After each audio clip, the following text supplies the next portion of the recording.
It's a blessing to be here on today. Yes, indeed. This has already been powerful, and we are certainly grateful to have the opportunity to have faith leaders even engaged on this conversation. On this morning, we have powerful people who have been active and who have more information to help us to grow and to understand the importance of this particular topic. I am the Reverend Dr. Talika McCoy, and I'm grateful to be here. We have Dr. Travis Hunter with us on this morning. He is one of the panelists. He is a native of Winston-Salem, North Carolina. He was educated even in the Winston-Salem Forsyth school system, and he went to Winston-Salem State University, where he graduated in 2003 with a BA in history with a minor in English. He has dedicated himself to educating, shaping young minds. He furthered his education at UNCG.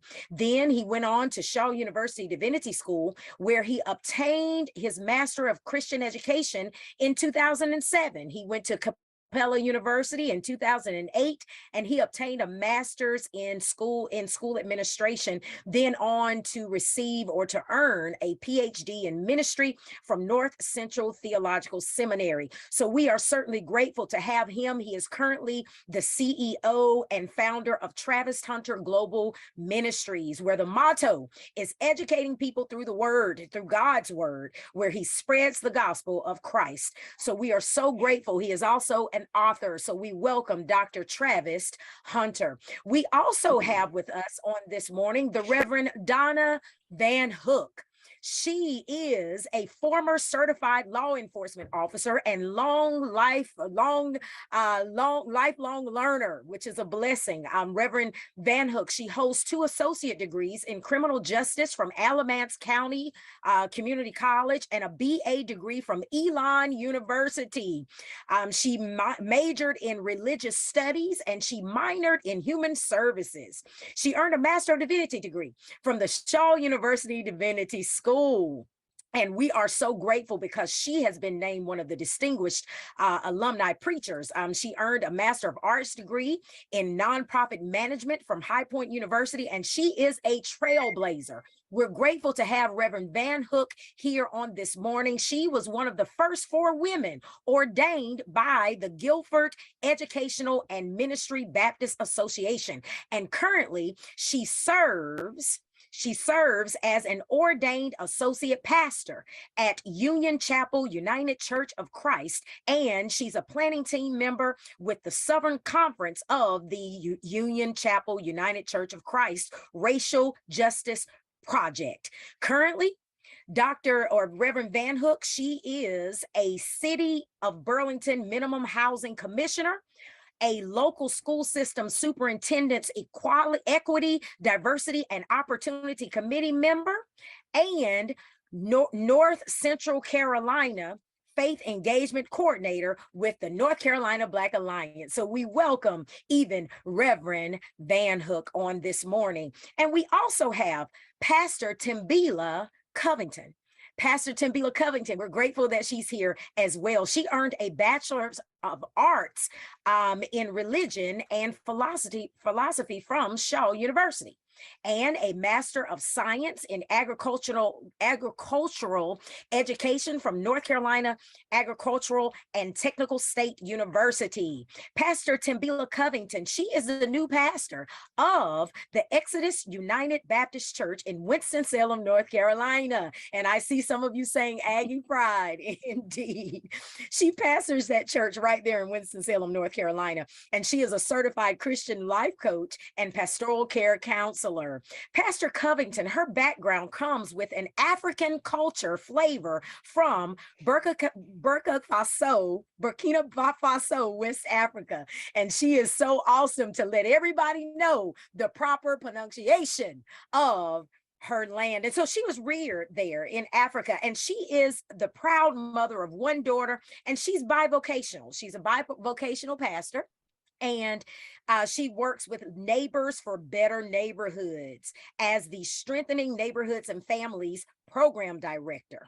And so she is completing her 4-year term, even as the president of the Ministers Conference of Winston-Salem and Vicinity.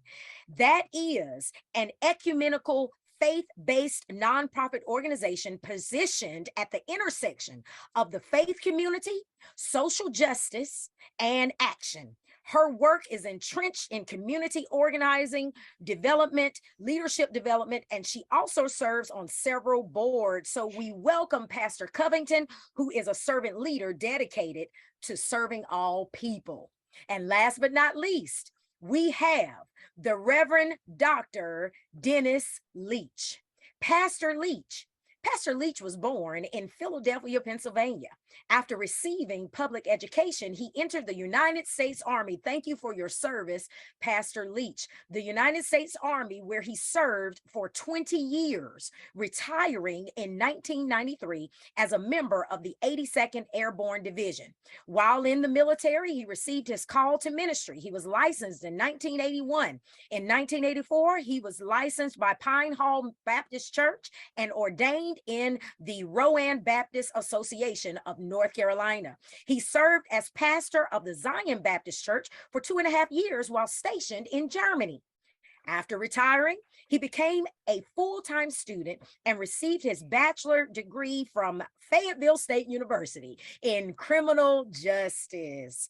He went on to earn a Master of Divinity degree, and then he was a graduate. He graduated from Drew University, where he received his Doctor of Ministry degree, class of 2012.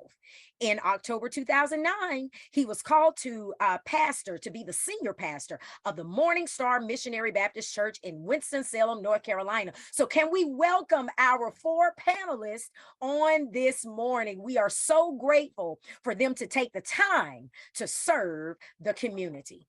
So again, we have Dr. Travis Hunter, Reverend Donna Van Hook, Dr. Dennis Leach, and Pastor Timbila Covington. So thank you all for being here. I want to open with the first question. We're focusing on faith and empowerment in this session, mobilizing communities on issues of environmental racism and health disparities through Black faith leadership. So I read your bios, and I know that I did condense them because you all have done so many other things. But in reading that, I wanted our listeners and watchers to really know a lot of your work and what you're doing. But I really want us to start with thinking about your feelings surrounding the unfair exposure of poor and marginalized communities to really the harms associated with things like resource extraction, your feelings surrounding that unfair exposure when we think about hazardous waste, when thinking about water pollution. What are your feelings and and other land uses? Whichever one of you would like to start, could you just enlighten us on your feelings and your expertise just surrounding that question? I can go if I may. Pastor Good Leach morning, and everybody. Dr. Hunter, we cannot see you right now, and we want to be sure that you can take yourself off of mute as well. So we want to hear from you. But if someone would, I tell you what, since we can see Pastor Covington, would you maybe enlighten us concerning that question? Sure, I believe that Dr. Van Hook was going to begin the discussion. So I'll give her privilege to go ahead and get started since she had initially gotten started. Can you hear me okay? I can hear you now. I think Okay. I must have had myself on or had you all on mute. I apologize. Okay. Yes, No please. problem. And so my thought about it is we have to really remember that this is inherent in racism. And so I think many times when we're doing environmental justice work, we negate that part. And my feeling about it is that's where we start, is the systemic ways in which people of color have been, the central issue has been in our communities. And let us remember that it's inherent in racism. Absolutely. And I certainly concur with that statement. But I also believe, it is my feeling, that there is very little consideration for environmental justice overall to be a state of consideration for health and wellness, well-being of a community. And when that is not considered of a respective community, of course, there is disengagement, there is less consideration, there is non-action that is given to finding solutions to certainly drive the health, the holistic health of a community. So for me, in my thinking process, it certainly adds to the health and wellness disparities in our respective communities, particularly the communities that are under-resourced. So for me, it is really a glaring health disparity. Thank you. Thank Good you. morning, Dr. McCoy, and to all the clergy. For some strange reason, I'm having some technical difficulties. It's not allowing me to download or I'm having some screen issues. That's why I just went ahead and cut the screen off. But if I may, for just a moment, share my feelings.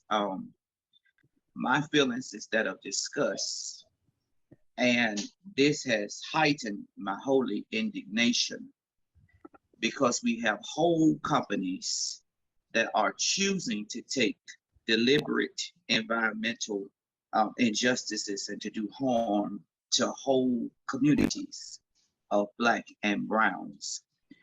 This injustice, it brings big corporate gain to certain companies. And in my research, I come to understand that there are a lot of, as you did say, air quality pollutants, and wastewater treatment facilities have lessened the inspections of those facilities, which is causing a lot of pollution and air control issues in a lot of the Black and Brown communities. So what am I trying to suggest is that this is not only deliberate, it is premeditated, it is manipulation, it's mind control. You have a whole companies, and some of the companies, when I researched, we have jewelry companies, we have grocery stores that researches certain neighborhoods. They want to move themselves in Black and Brown communities to where they already know this is going to bring down the property value, that causes certain demographics of people to move out of those neighborhoods. And then the Black and Browns get stuck in those neighborhoods because they would have changed overnight the economics of those neighborhoods. So this is deliberate, and not just to have feelings, but we should be moved by our compassion that God gave to us to do something. One of the things that in my research I found is that we need to educate our parishioners and our congregants that we should shop local for our groceries.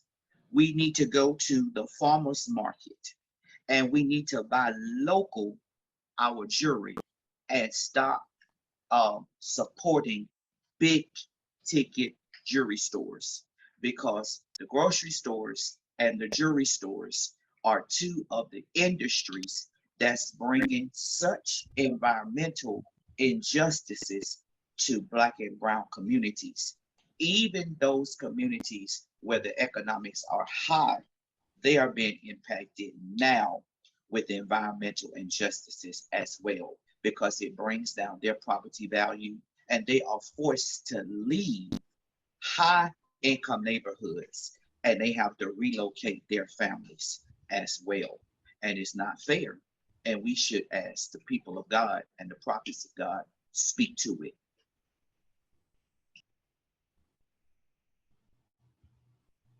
Thank you. Thank you. And we want to be sure to give Dr. Leach space to speak to this question as well. Uh, Good morning. Thank you, Dr. McCoy, for inviting me to be a part of this panel. To my other panelists,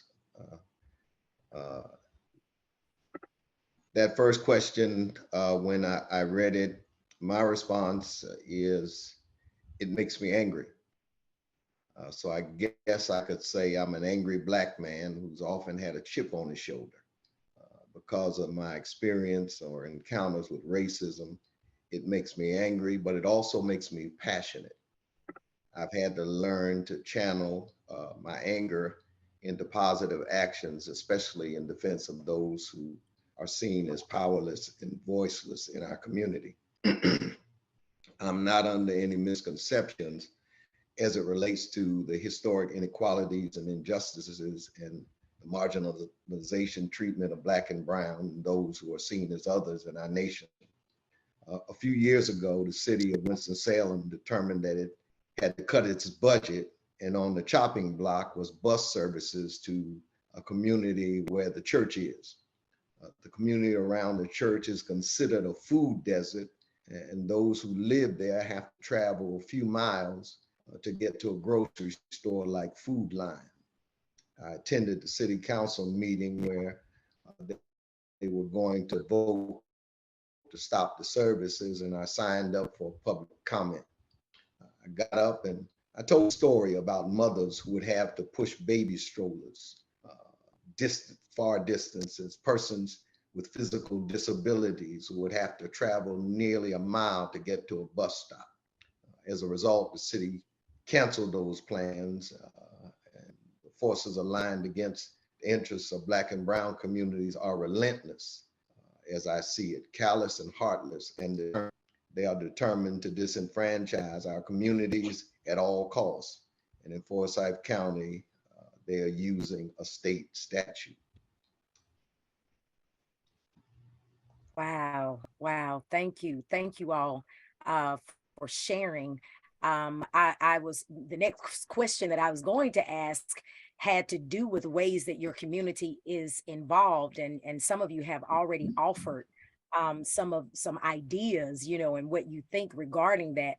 But let's go a little deeper when thinking about the ways that your community or your church, the way that they are involved with issues of environmental justice. What does that look like for you? And if it's not as developed as it could be, could you suggest, because even in the chat right now, someone did put in the chat when thinking about local farmers markets, when Dr. Hunter mentioned something about, our food and how we should be doing things, even in the chat, there is a link there to the Black Farmers Market. And so we want to be sure that we're giving people some ideas of what the community and the church are already doing, and then really pushing to say how we can continue to be champions.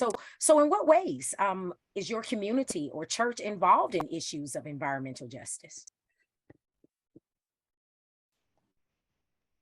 One of the things that can be done, I think is key.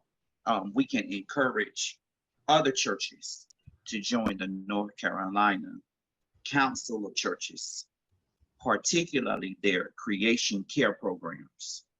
They have another program, it's called the North Carolina Interfaith Powerful and Lights Education Campaign. Then they have another campaign, it's called the Advocacy Campaign.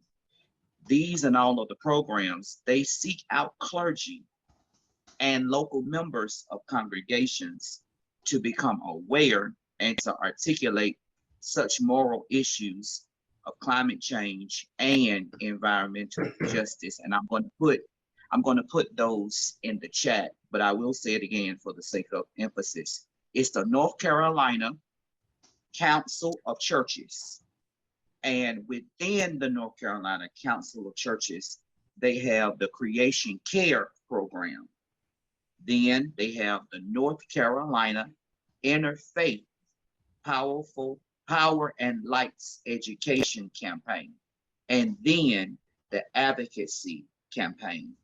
Those are the three key things in North Carolina, or the key auxiliaries or organizations that we as North Carolina citizens can join to speak to this, because they already have an infrastructure that we can join forces in our faith in God together to get the job done.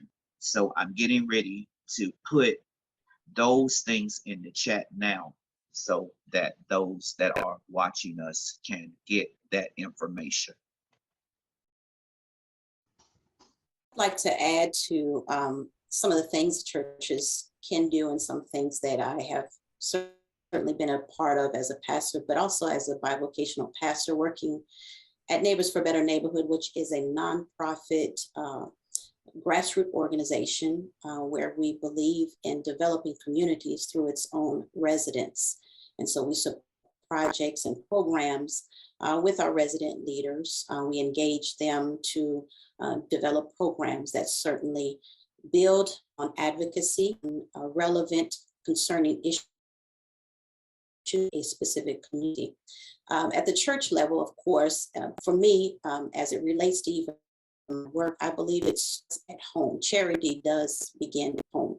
We have to have a self-interest. We have to have a buy-in to see the relevancy and the concern that our communities are experiencing and challenged with, because no help is coming. The system is already in place. And to fight the system perhaps parallelly would be the appropriate thing, but to fight it and to ignore our own power and strength and voice to be able to do for ourselves is not productive.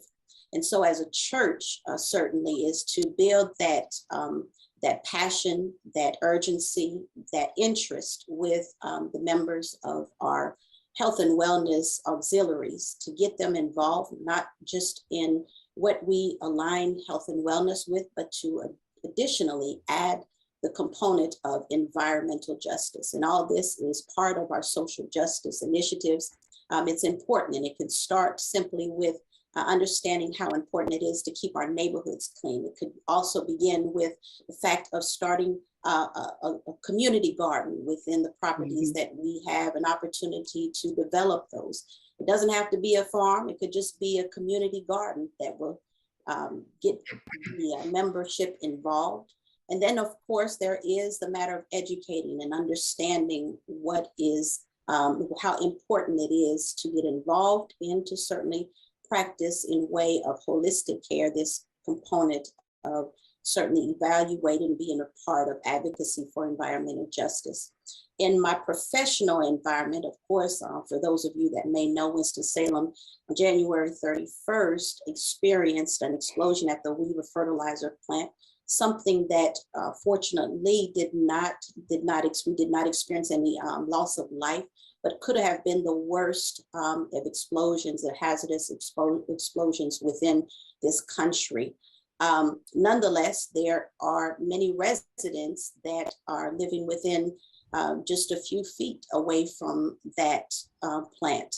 And so there is, in the work that I do at Neighbors for Better Neighborhood, what we have done to get ourselves involved and to be active is to, in the way of organizing, assign our resident leaders to begin to have these candid discussions and to elevate questions and concerns and to find out what is most important to our communities. Nothing moves until the community themselves find it important to evaluate and to be a part of the fight for justice. And so we have been listening to our residents within the North Ward, and they have shared with us what some of those concerns are. And what we are doing with that is to relatively making sure that we go to our elected officials and ensuring that policies are changed, are written in a way that we are protecting the residents that are living near and far from around industrial places. And so in that respect, to that particular question, what are we doing? What am I doing in the church is certainly elevating awareness, getting people involved, and beginning the part of keeping a clean environment, clean neighborhood, and discussing other ways we can participate in the way of community gardening. And then the job, of course, is working one-on-one with the residents in that area, bringing awareness, information, and of course, discussion to find out what specific concerns they have and what is relevant to them so that they can begin the healing process. I would like to add that I consider myself a practical theologian, blue collar pastor, hands on. About 7 years ago, the community where the church is borders Bowman Gray Stadium, lower parking lot. Unknown to me at the time, that parking lot, which was always in disrepair, is where a former landfill used to be in the heart of the Black community. It was not until Winston-Salem State University planned to purchase the property that the issue of a methane gas leak came up. In a statement released by city officials, they said, while the odorless flammable gas escaping the soil is not hazardous, it could pose a threat of explosion, cause headaches, dizziness, and nausea if the buildup is confined to a building. Now that statement doesn't make any sense, contradictory. When the issue of the methane gas leak came out and possible contamination of surrounding homes, the church served as a hub for meeting, not only to address the issue, but also to assure residents the need to have their homes checked for possible contamination. Several homes in the community were tested, a few of them occupied by members of the church. It is my belief that if not for Winston-Salem State University's demand that it be addressed by a reputable company that specialized in dealing with methane gas leaks, the city would have sold the property as is. So when a stakeholder like Winston-Salem State speaks, the powers that be listen. As it relates to the church has a community garden which has been operating for the last 9 years. We started with 4 raised beds, but we now have 14 raised beds. And we provide fresh vegetables to our community and those in our church. I have harvested hundreds of pounds of produce, cucumbers, tomatoes, squash, okras, and string beans this season. And I say I have. I'm a city boy. I was born in Philadelphia, Pennsylvania, but they made me a farmer. And when we started out, I had a whole lot of hands on deck. But over time, those hands had thinned out. So we work to ensure that the folk in our community can get fresh vegetables. I add to the conversation also. With everything that's been said, let me add also knowing the ministry context. I don't think that it's been stated. So knowing where the resources are and who holds the power. So sometimes there has to be a shift in power. What we tend to do in Black communities is not show up a lot. And so I would love to see us show up more, even where I live. Let me put it in my context. We do have an old missile plant that's been closed for 30 years, so I can identify with this, what's going on environmentally. And so I've been pushing the issue myself and have pushed it quite a bit and will continue to push it. And doing my research, however, before I can really add to a movement, I have to research just a little bit more. There are monies available from federal entities for the removal of pollutants in water around the Western Electric plant. I've gotten students involved in making people aware of exactly what's going on.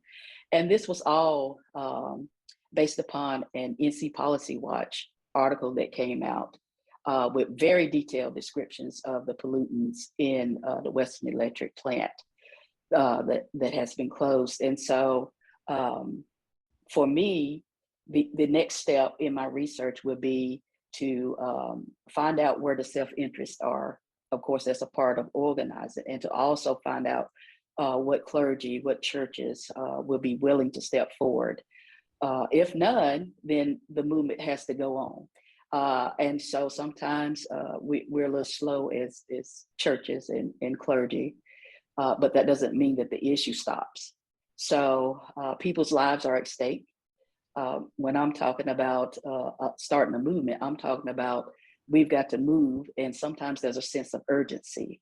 When we're talking about lives at stake, we've got to move in a timely manner so that we could affect change in a way that the quality of life of people will be improved immediately.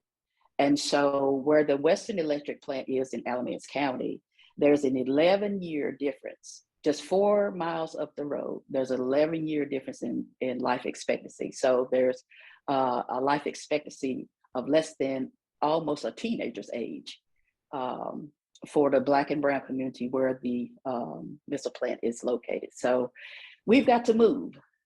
My thing now is to connect with some of the work that I'm doing with health equity that is now also connected with WIRA, which is the West End Revitalization Association in Mebane, that has been doing a lot of environmental work here in Alamance County, and also Hall River Assembly. So we don't want to reinvent the wheel, but what we want to do is to find persons who are willing to step up and step out and say, this is a cause worth fighting for. So that's what we're doing here. Also, I want to say that I commend Dr. or Pastor Covington for her work as well.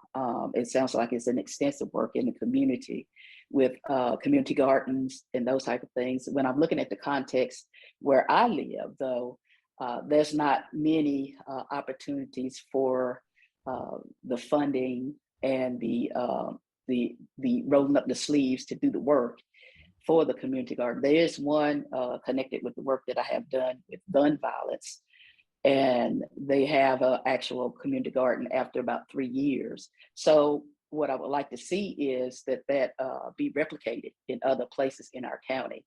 However, we got to roll up our sleeves and get it done. That's just where I'm at. So commend all of you on the panel for doing the work that you're doing. And I thank you all for your responses. And when I consider what everyone has said concerning this particular question, Pastor Covington, you mentioned how nothing moves until the community moves, and that you all have been listening to your residents. Pastor Leach, you mentioned how you're a blue collar pastor. You have a particular theology.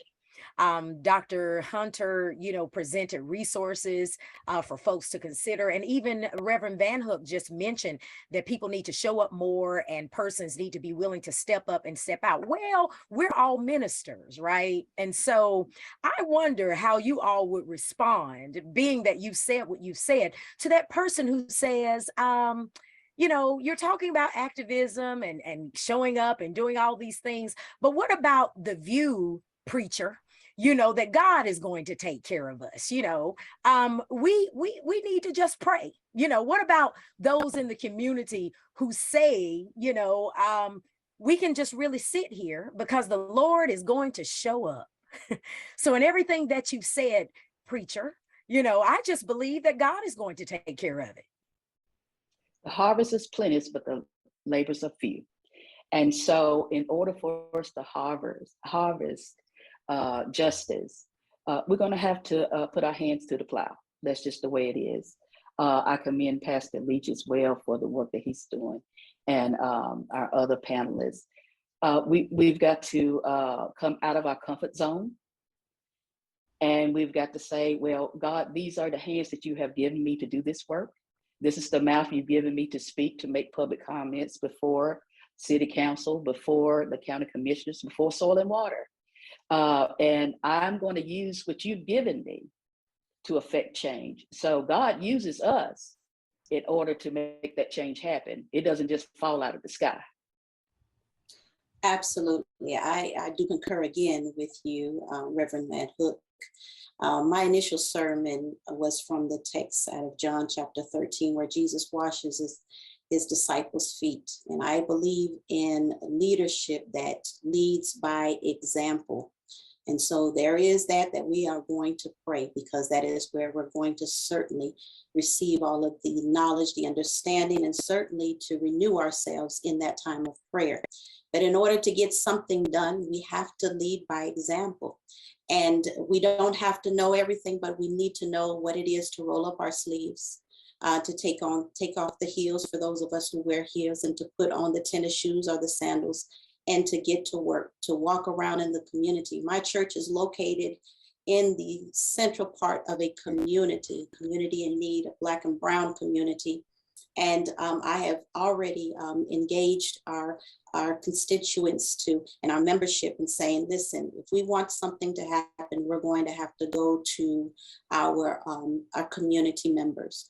And certainly when we established we had a community day, I led by example with the members to say, come on, we are knocking on doors.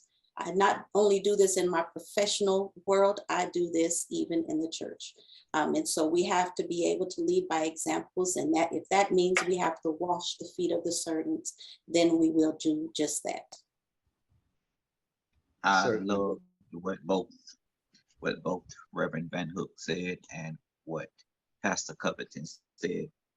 Alongside of what you said, I think that all of it we have to teach the people of faith and in the community to learn about how we should solve these issues. Education is key, and that's education is also empowering the congregate to know that they do have an active part in this. We can say that we're the salt of the earth, but salt does what it does, it preserves. And we have to help people understand that what we do in our faith does preserve the earth. We also have to hold our representatives accountable. We vote these people into office. We have to make sure that they are doing what they promised that they would do in our community.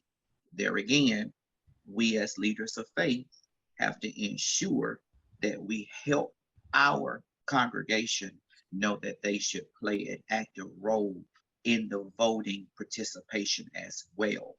So if we vote them in, we have to hold them accountable. Another thing is we should teach our congregations that they should stay informed of all of the environmental issues that plagues those communities. And then, and I love this one, we should use the power of boycott.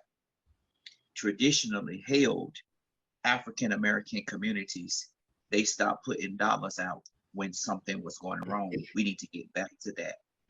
If companies are coming into our neighborhoods and doing things that work against our people of our communities, we need to stop putting dollars into that. So we need to withhold our dollars and force them out because they continue to force their way in. So I think that we need to do the boycott, and we need to hold those companies responsible. They need to publish their environmental practices so that we can read them. We need to get back to the business of reading. And when we get back to the business of reading, we would already know what environmental practices certain companies and corporations will come into our communities with. So it goes back to empowering the people, informing the people, and then that would, like you said, we can all put our tennis shoes on and strengthen our hands and be stirred in the spirit to get the work of the kingdom done, because a lot of people separate this work from kingdom work, but we are still the salt of the earth. I certainly agree with the other panelists that But James said, faith without works is dead. And so we can pray about it, but then we have to be about it.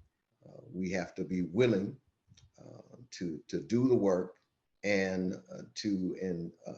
engage those who we are out there fighting for.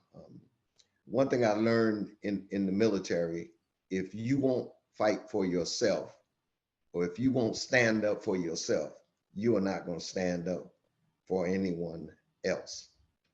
And so prayer, yes, it works, but so does engaging our elected officials, writing letters, addressing the issue. I recently wrote a letter a few months ago to the members of the Forsyth County Commissioner. One of my colleagues said they thought it was too inflammatory, but we gotta tell it like it is, and speak in no uncertain terms. I did not cuss. I do have a colleague who had a reputation for being a cussing preacher. He would go to the city council meetings and he would use some choice words. He was in Atlanta. He said he was not able to keep the giant from moving around the city, but he made sure the giant watched where he stepped. And the communities that he was speaking on behalf of, if you ever go to Atlanta, where their stadium is, used to be a Black community. So we have to be the voices and speak on behalf. And sometimes we stand alone, but we have to be willing to stand alone and speak in no uncertain terms to those who can impact and who can make impacts in our community just by a policy decision. Thank you. Thank you all for responding, because it was Frederick Douglass who said, I prayed for freedom for 20 years, but received no answer until I prayed with my legs.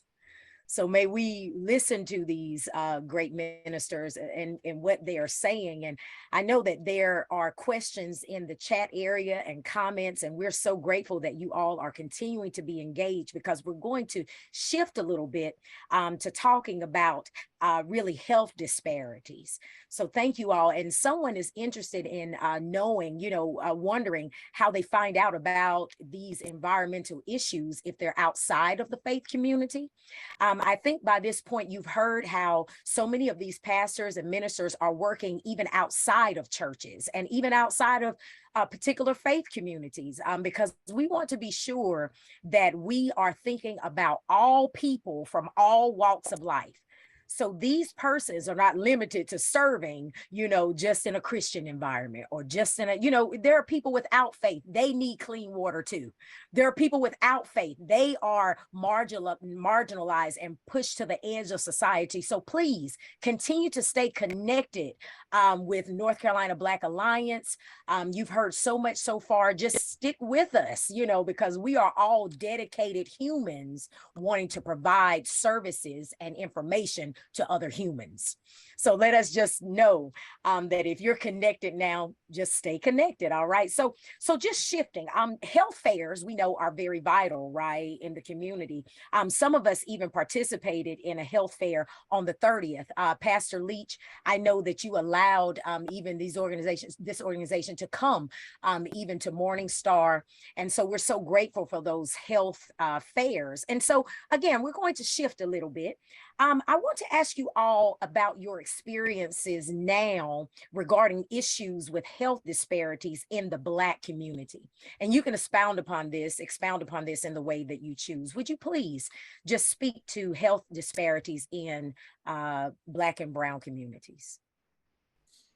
I'll go ahead and speak to that question, and I'm eager to answer because I have had this opportunity of really engaging the community that surrounds the issue around the Weaver fertilizer plant in the North Ward of Winston-Salem, North Carolina, Forsyth County. And so in part of us mobilizing the residents in that locale, we have sat down and interviewed, spoken with them to certainly help them facilitate an avenue for them to find relief with some of their concerns.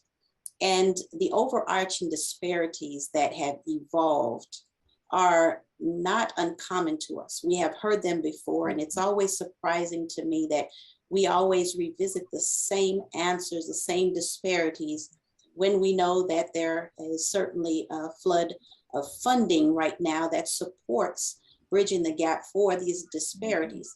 And those top three disparities, they still remain as the quality of healthcare, in what Black and Brown communities receive. Why are we still in this space? I do not understand, but it is the quality, what they're able to receive, the resources that are lacking. And then there is this part about the accessibility in of itself. And that does not just resolve in transportation, although that is a big proponent to it, but it's them being able to have access to what is quality in healthcare. And then to the third one, of course, there is this piece about information and education. There is not enough information that educates residents specifically on needs that pertain to their respective communities. Everything is generalized and it's bullet pointed, and it really does not speak in detail to confirm or to affirm any of the concerns that arise out of under-resourced communities. Sadly, they are the Black and Brown community. And so, as I stated before, they are the same disparities that we have seen listed, that we have seen statistically evaluated, but yet we are here again, and this is where we still remain in these disparities. We're not receiving the quality of healthcare, meaning that there is an issue of equity. We seem to be using that word a lot these days, but we're still seeing an issue of equity.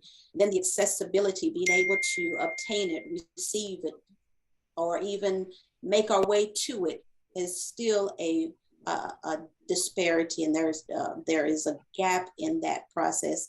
And then, of course, information. Why are we not providing necessary information to our communities relative to the health concerns that have already been evolving and we are very clear and know about for our communities?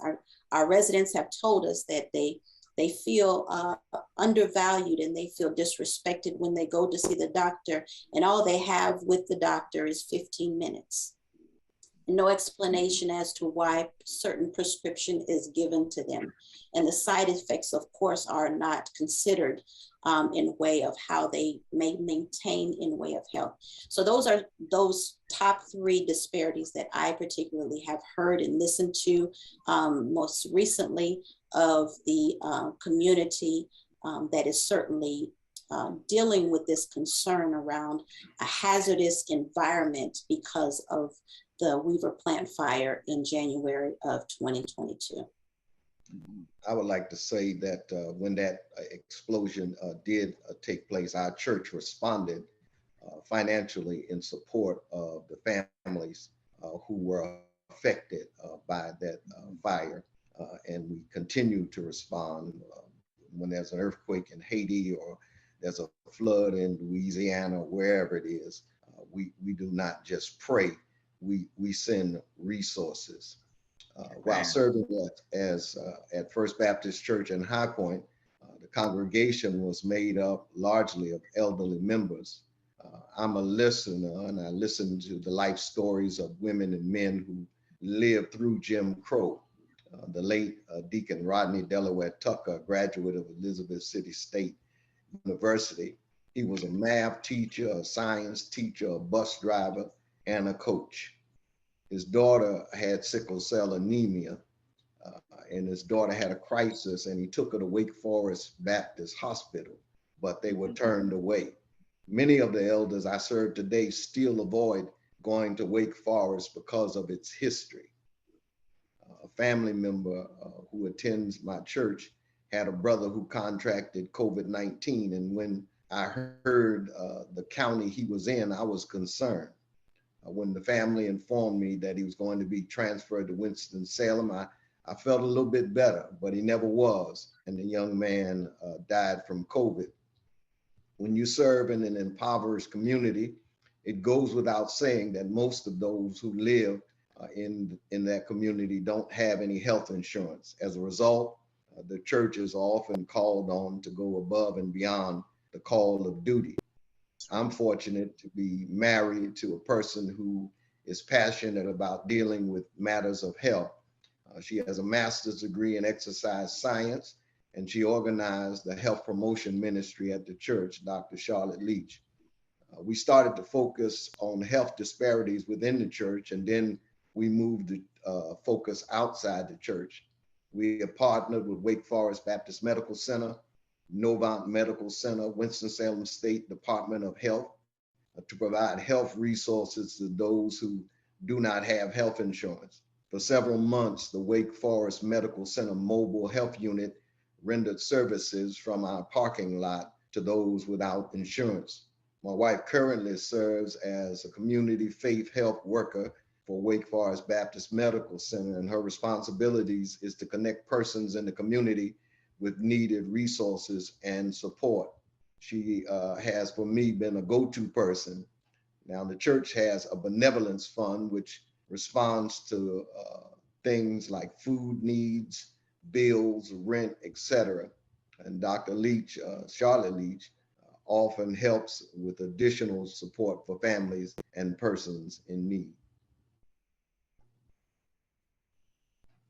I'd like to say for our county, Alamance County, the statement that I made about Western Electric and the 4-mile difference in the life expectancy, which is 11 years, is found in the community health assessment, community health improvement plan for, I believe, 2018. So we're working on that now. In my work with that group of persons, we started a health equity collaborative, and that has a racial justice lens. And so we have monies available for persons who are involved in this work to take racial equity or racial justice training. And so we use that lens in order to address issues in Black and Brown communities with health disparities and health injustices. And so I would advise persons who want to do that work to look at those community health improvement plans and health assessments for their county to get the data and start with the research. What's going on with your health department? What is the health department doing? And find out where the needs are. I've heard that before, going to the people and listening and hearing what people say that their needs are as far as health goes. We can make assumptions, but always go back to the context. What is the context? What are the people saying? What are the stories? And then there can be organization around that to meet those needs for health disparities. So we talk about things such as Black maternal health here. And we have things in place with healthy mothers, healthy babies, those type of things here that I'm involved in, have been involved in for a few years, but there are not many other clergy involved in these types of work here. My thing is to bring it to clergy in the near future to say, here is where there's some work that needs to be done. And how can your faith connect with this work? Is this something that you feel called to do, which I do feel called to do. And I can understand when a person does not feel called to do this work, because it's hard work. It's hard work. It takes a lot out of us. And maybe that's why sometimes people don't want to do it. However, it has to be done. And so, yeah, start with what your county is doing and move from there. That's right.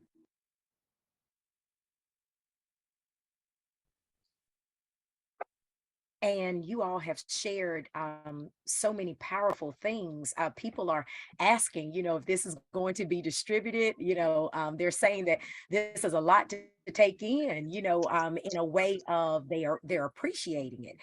Someone is even saying that this faith portion is quite enlightening and uplifting, and talking about getting people to the polls in November. So, that's leading us into really talking about, after making these observations, really what modes of action can be taken to improve conditions related to these particular issues. Do we, like Pastor Leach mentioned, have, he happens to have his wife, but we can't all have her, right? So when thinking about ministries and churches, who are those particular people? And I don't mean just churches, I mean the faith community, because that happens to be kind of like what we're highlighting now.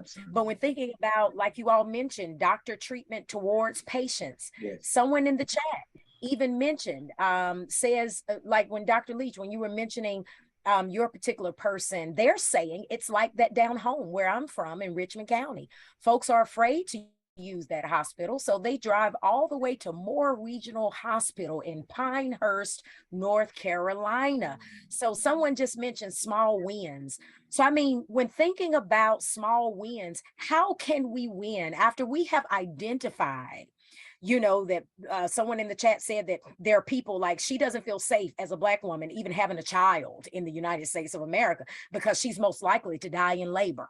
So when we're listening to the voices of people who are even in this sacred space now, I Right. mean, what do you offer, as a faith leader from that perspective? You do so much even beyond the church, we know that, but you're still a faith leader.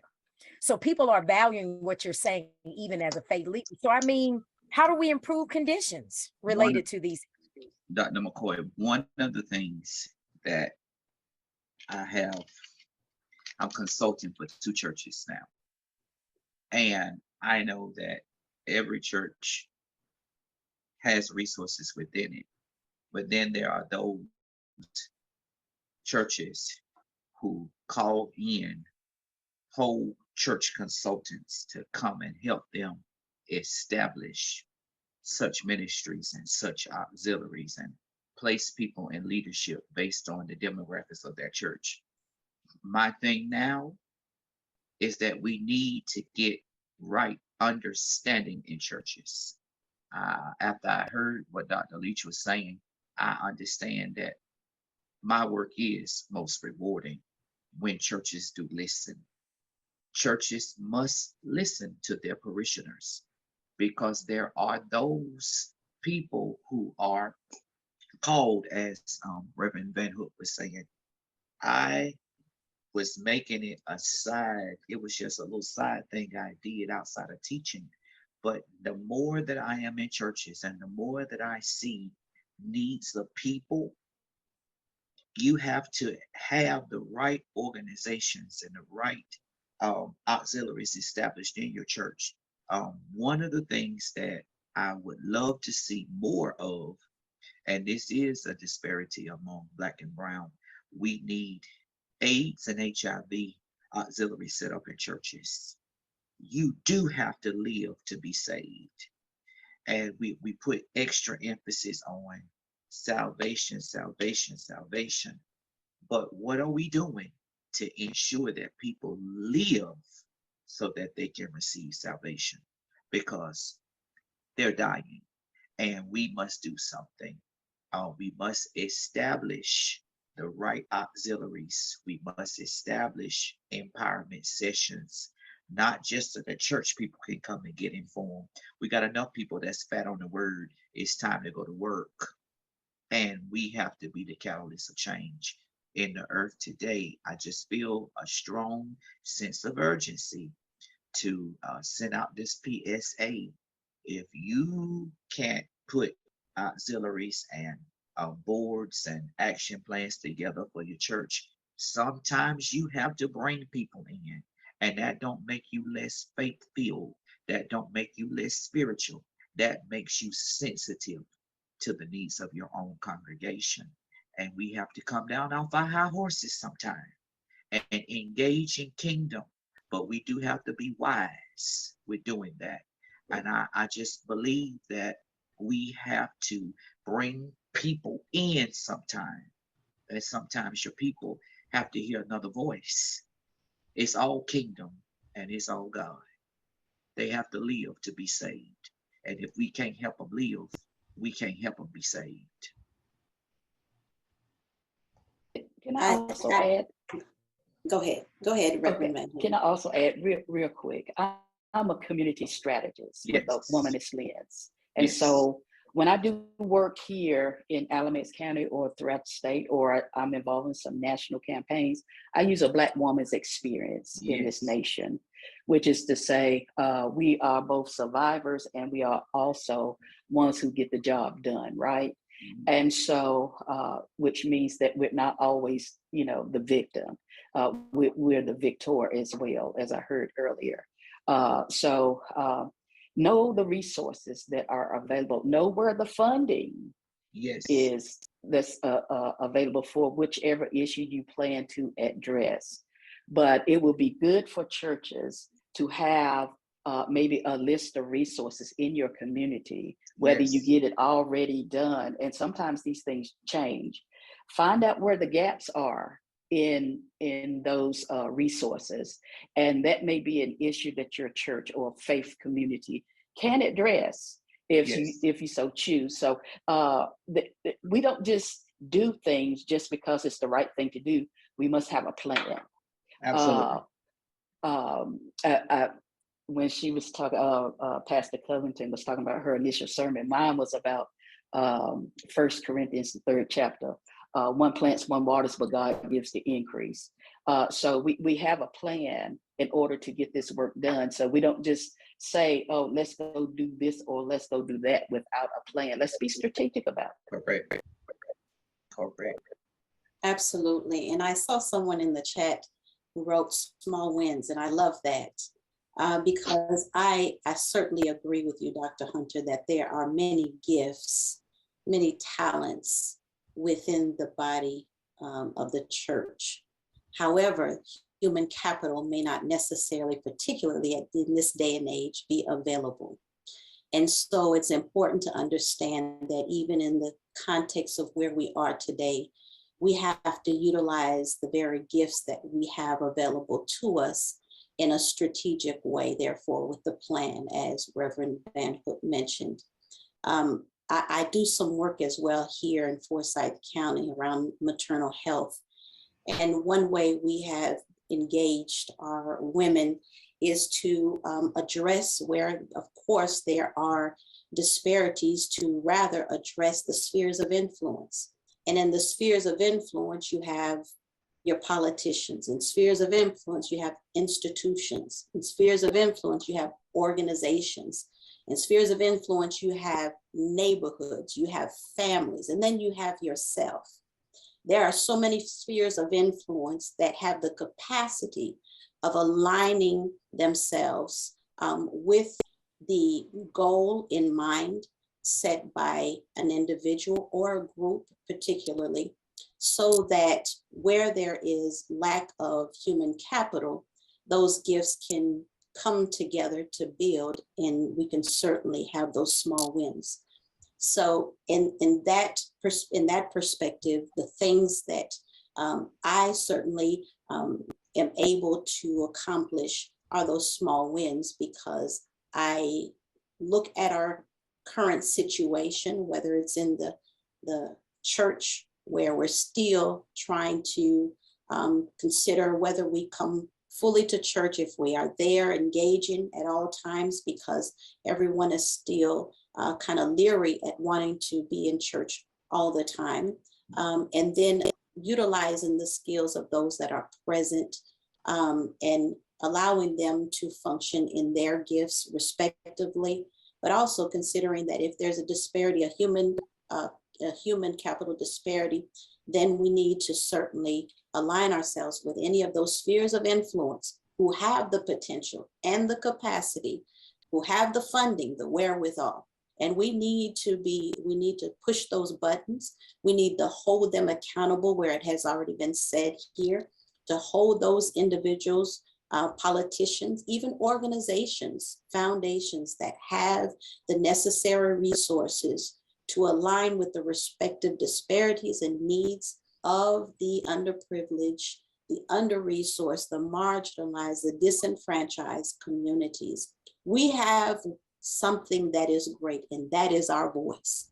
It's not simply at the voting polls, but each and every day to hold those persons accountable that are in those respective positions, that are positioned to be able to provide necessary resources, Yes. instructions, and educations to begin to do the work in a timely manner, not tomorrow, but today. But we have to use that voice and to let them know that we have need of their resources.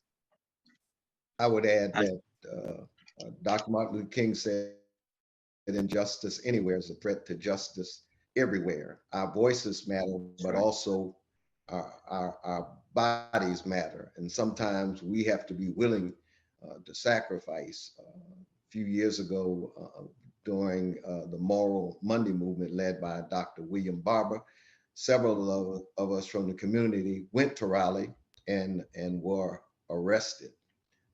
And we were willing to be arrested because of the impact of the policies coming out of Raleigh upon people within our community. Right now, we're living in what seems like unprecedented times. We are polarized and living under the myth that America is a Christian nation. I contend that the only thing that America has worshiped without fail is capitalism. As a Christian, I'm on the battlefield for the Lord, but every now and then I get tired. You need a real united effort to make a difference. But I'm afraid that oftentimes what I find is something a colleague of mine said, we end up fighting in the barracks. But as pastor, I've worked to cast a vision that embodies the ministry mandate and mission emphasis of Jesus, who said, when I was hungry, thirsty, a stranger, naked, sick, and in prison, you did something. Thank you, Dr. Leach. And I think that so much of what's being shared in this space is showing what is actually happening. We know that there are some persons who don't have the capacity to support in various ways. We recognize that. We are aware that even in America, there are certain groups who are not willing, to give a hand up. We know, that in our country, there are faith communities who are not even involved in this type of work, but we're focusing on today on what we are able to do and what you are able to do as an individual responsibility. And for those who may have thought that there were faith communities who weren't active, we're seeing here that there are. And so then if you say that where you are, there are no churches doing it, then guess how many churches are represented, faith communities are represented here. There's a church represented here, Burlington, that's where Reverend Van Hook is. Winston-Salem, that's where Pastors Covington and Leach are. Dr. Hunter, Winston-Salem.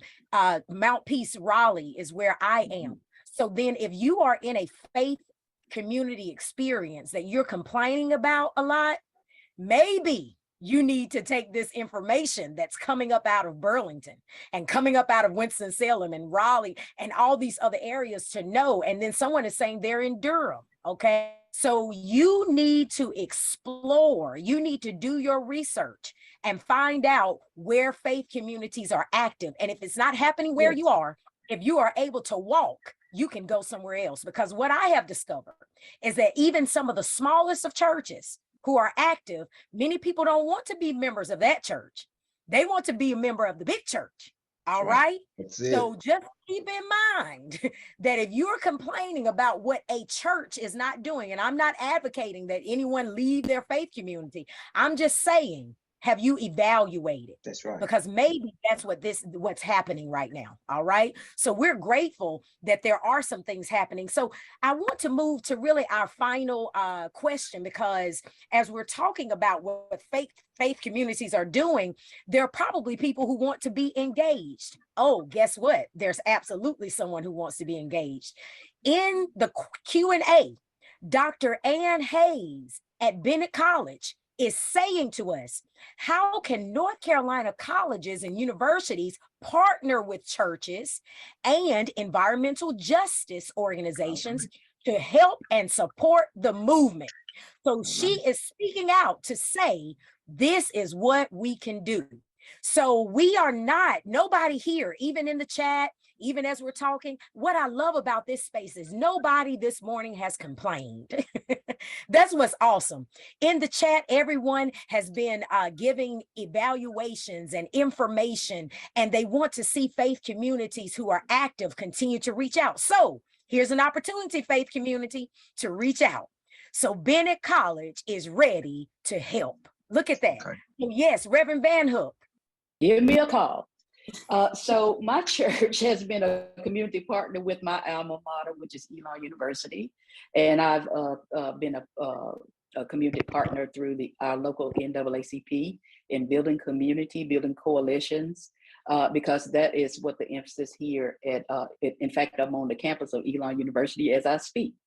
And so, yes, I'm willing to help anyone who wants to build a coalition between faith community and a local campus.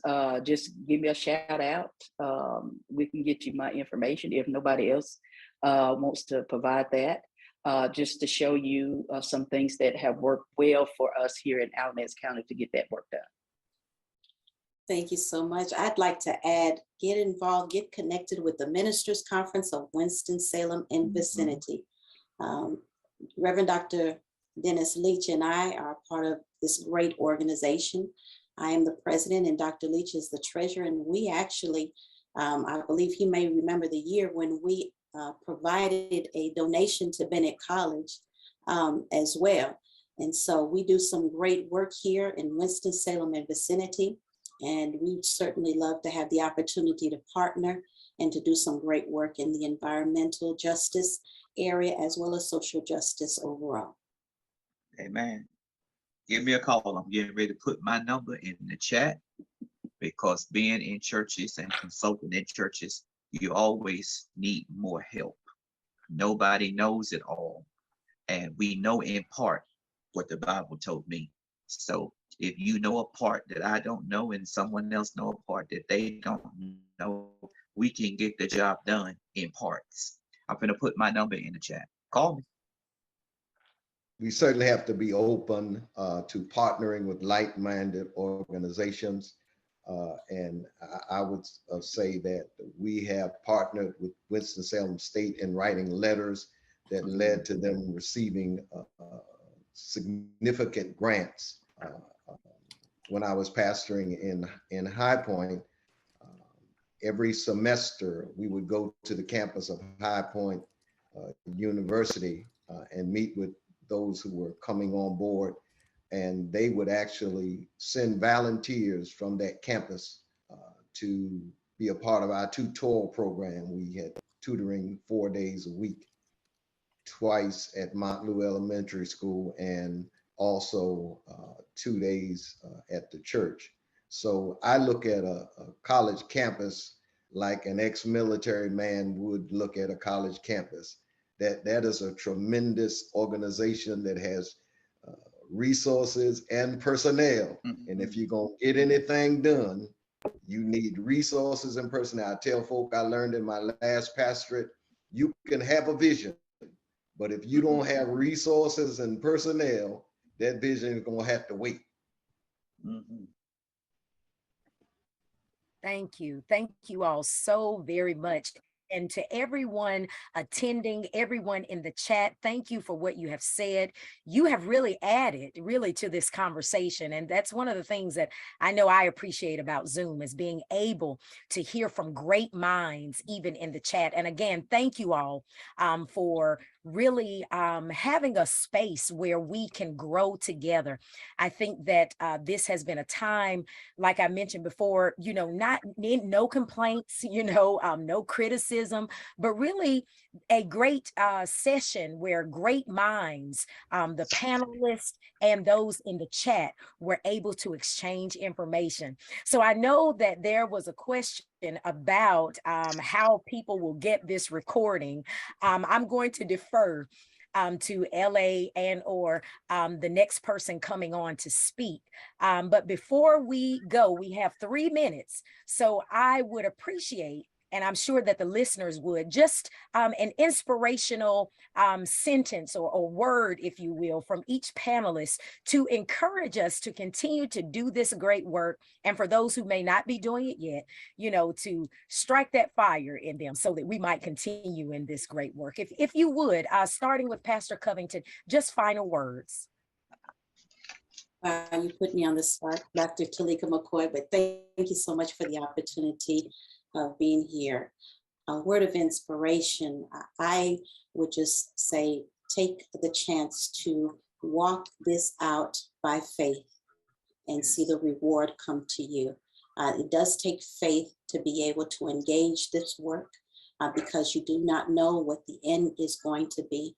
But one thing that is true, one thing that is real, is that if you believe in a God who sits high, looks low, and is able to do all things, trust and know that if you just put one foot before the other, he will lead you to the right place and to the right connections to get this work done so that we can all grow and we can develop in love. Thank you. Reverend Van Hook. There's a quote by Ella Baker, my predecessor from Shaw University Bears: give people light and they will find a way. And so I offer light to you today. There's a lot that has been said, and that's just a quote that resonates with me, to give people light, give you the information, and you connect with God and let God do the work through you. Thank you. Dr. Leach. I would say, let us not be weary in well doing, for in due season we shall reap if we do not faint. I see ministry as a race, not a sprint, not a marathon, but a relay race. And each of us is tasked to run our leg of the race. And so and it depends on how well we run it. The person who succeeds us, we want to give them a good start. Thank you, Dr. Leach. And Dr. Hunter. Right. What I would say to end it all, I would say we must continue to speak up. Number one, if it threatens our planet. Number two, if it threatens our security. Number three, if it threatens the health of our families. Number four, if it threatens the fate of our communities throughout the world, we must continue to speak up. Then I would say citizens have to engage themselves in policy and environmental injustices that impacts not only you, but we have to go ahead and do this work to recover all of the communities that have already been impacted. So you have to think about not just yourselves, but you have to think about persons that needs recovery from their impact as well. Let's get it done. We have a God to answer to. Let's get it done. Thank you so much for each of your words of wisdom. I have been informed that this summit the recordings will be available via YouTube. If you would, please subscribe to the YouTube. All right, please subscribe. But again, thank you so much. Thank you all for joining. And we hope that you will subscribe to the YouTube channel. And we're grateful to our panelists again. Everyone, thank you. God bless you. Thank you. Thank you so much.